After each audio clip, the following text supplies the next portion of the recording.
I'm Owen Perkins with Clean Slate Now Action. And Denver last year, going into effect in a few days, passed major campaign finance reform, including a public finance component that gives 9-to-1 matching contributions, 9-to-1 match on contributions up to $50 for candidates who qualify and don't take anything but individual money. Individual donations from individuals. What do you think is the prospect of doing that at the state level? And I know, Tom, you're a supporter of H.R. 1 at the national level. What do you think the possibility? We've got it through the House of ever, even with a good Senate, trying to get that on a national level, something along those lines. Thanks. That's a great question. As someone who grew up very working class with hundreds of thousands of dollars of educational debt, who has to raise a lot of money to run statewide, I am all for campaign finance reform. We're doing a couple of things in the Secretary of State's office. We just passed all of our campaign finance and voting reforms bill. We're gearing up for 3 elections in 2020. The presidential primary, the statewide primary, and then the big shebang. But we're also looking at ways that we can continue to innovate. So, for example, we have a committee on alternative voting methods to talk about ranked choice voting, to talk about alternative voting methods. That committee is about to start meeting in the beginning of the year. I want to also bring a group of people together, including folks from Clean Slate, to talk about public financing.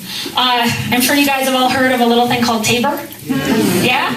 So I think there's some hurdles to doing it statewide, but I want to bring the brightest thinkers together so we can really think about how do we make the system more just. Because I think it's so important that people from different backgrounds are elected to government at all stages.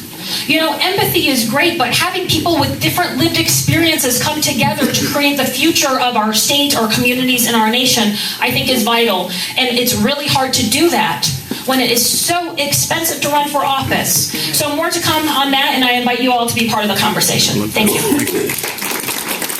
So, just so you guys know, H.R. 1 is basically a bill that says there's going to be a 6-to-1 match up to $200. And that was passed by the House, but of course it has never been brought to the Senate floor by Mitch McConnell, nor will it ever be.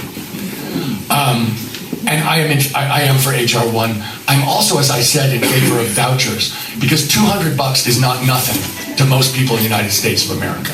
That takes most people out of the game. So in fact, the reason I'm for vouchers is it brings everybody into the game who wants to be in the game. So it really is, I'm for H.R. 1 and more is what I'd say. But I want to talk about how we actually get this stuff.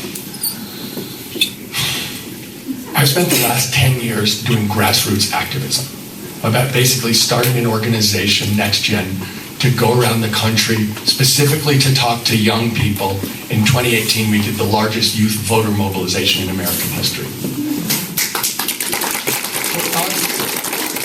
For us to get this to happen on a national level, we actually, the only route to it, the only route to real political change, the only route to taking back this government is turnout.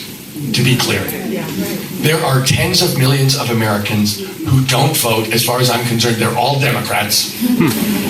They agree with every single thing we've said today, and they don't vote, and we've asked hundreds of thousands or millions of them directly, why don't you vote? And they always say the same things. They say, no one tells the truth. Neither party cares about me and what is actually going on in my life. The system has been bought. Why would I vote? And our whole goal has got to be to go to those tens of millions of people and say to them, that's the past. We swear to God the system is going to respond to you. We will do whatever it takes. Because if those people show up and vote, then we're going to be able to get voting reform. Because honestly, as long as the Republicans control the Senate, it's off the table.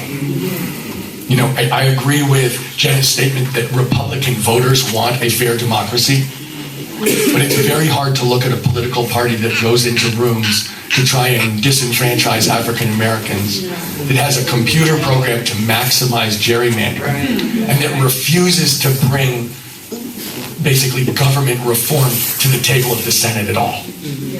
And I think the only way that we realistically change this is is by getting Americans to realize what's at stake and getting them to turn out. Because if that happens, if the people who don't vote, vote, we are going to win in places that no one ever imagined we could win.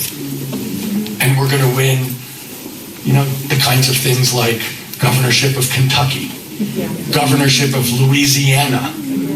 We're going to win things because Americans realize how much is really at stake and how much better it will be if we win. And then we're going to get government reform. We're going to get, we're going to get election reform. We're going to get all of this. But it's going to come down to 2020. The big number will be turnout.